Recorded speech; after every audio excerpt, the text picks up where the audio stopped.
সুপ্রিয় শিক্ষার্থী বন্ধুরা, সবাই কেমন আছেন? আশা করি সবাই ভালো আছেন। আজকে আরও একটি নতুন টপিক নিয়ে আপনাদের সামনে হাজির হয়েছি। আজকের টপিকের নাম পূর্ণ সংখ্যা।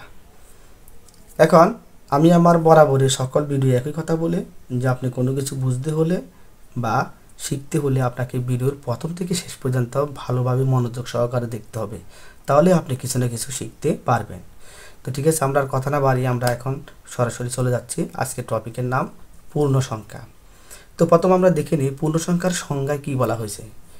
যে সমস্ত সংখ্যার কোনো ভগ্নাংশ থাকে না তাদেরকে পূর্ণ সংখ্যা বলে। আরও একটি সংখ্যা যদি দেখি, শূন্য সহ সকল ধনাত্মক ও ঋণাত্মক অখণ্ড সংখ্যাকে পূর্ণ সংখ্যা বলে। এখন আমরা এই দুটি সংখ্যা থেকে যাই বুঝছি, আমরা এখন যদি সংখ্যা রেখা চিত্রটার দিকে লক্ষ্য করি তাহলে আরও সহজে বুঝতে পারব। এখানে একটি সংখ্যা রেখা চিত্র আছে, তাকে দেখা যাচ্ছে মধ্যখানে আছে শূন্য, আর ডান পাশে আছে প্লাসের সংখ্যা মানে ধনাত্মক সংখ্যা, এবং বাম পাশে আছে ঋণাত্মক সংখ্যা মানে মাইনাসের সংখ্যা। এখন +1 +2 +3 +4 এরপর এখানে ডট ডট দেওয়া আছে, অর্থাৎ প্লাসের সকল সংখ্যা। আবার -1 -2 -3 -4 এভাবে দেওয়া আছে ডট ডট, অর্থাৎ মাইনাসের সকল সংখ্যা। তাহলে এটি অসীম, এটিও অসীম। তাহলে আমরা বলতে পারি শূন্য সহ এখানে যে শূন্য, তা শূন্যের ডান পাশে সকল ধনাত্মক সংখ্যা এবং শূন্যের বাম পাশে সকল ঋণাত্মক সংখ্যা, মানে শূন্য, ধনাত্মক সংখ্যা ও ঋণাত্মক সংখ্যা সবগুলো মিলিয়ে একাত্তরে আমরা বলতে পারবো পূর্ণ সংখ্যা। এবার আমরা আরও একটু সহজে বলি, ধনাত্মক, ঋণাত্মক ও শূন্য এই তিন ধরনের সংখ্যাগুলিকে একত্রে পূর্ণ সংখ্যা বলে।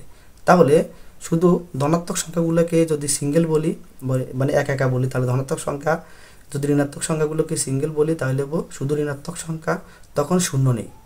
কিন্তু যখন আমরা শূন্য সহ ধরবো তখন সকল ধনাত্মক সংখ্যাও ধরবো, সকল ঋণাত্মক সংখ্যা ধরে একসাথে সবাইকে আমরা বলবো পূর্ণ সংখ্যা।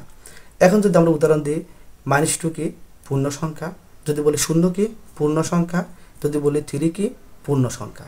কিন্তু আমরা শুধু যদি ধনাত্মক সংখ্যাগুলোকে বলতে চাই যে +3 +2 কি, তাহলে শুধু ধনাত্মক সংখ্যা, আর শুধু যদি -2 কে বলি তাহলে শুধু ঋণাত্মক সংখ্যা। কিন্তু আমরা যখন পূর্ণ সংখ্যা হিসেবে বলবো তখন সবগুলোকে একসাথে, মানে তখন শূন্য আছে, প্লাসের সংখ্যা সবগুলো আছে, মাইনাসের সংখ্যা সবগুলো আছে, সবগুলোকে একসাথে আমরা বলবো পূর্ণ সংখ্যা।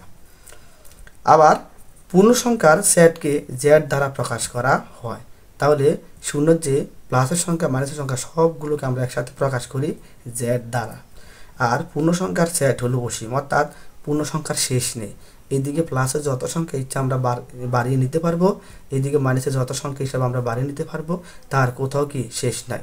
সুতরাং আশা করি সবাই পূর্ণ সংখ্যা বুঝতে পেরেছেন। ধন্যবাদ সবাইকে।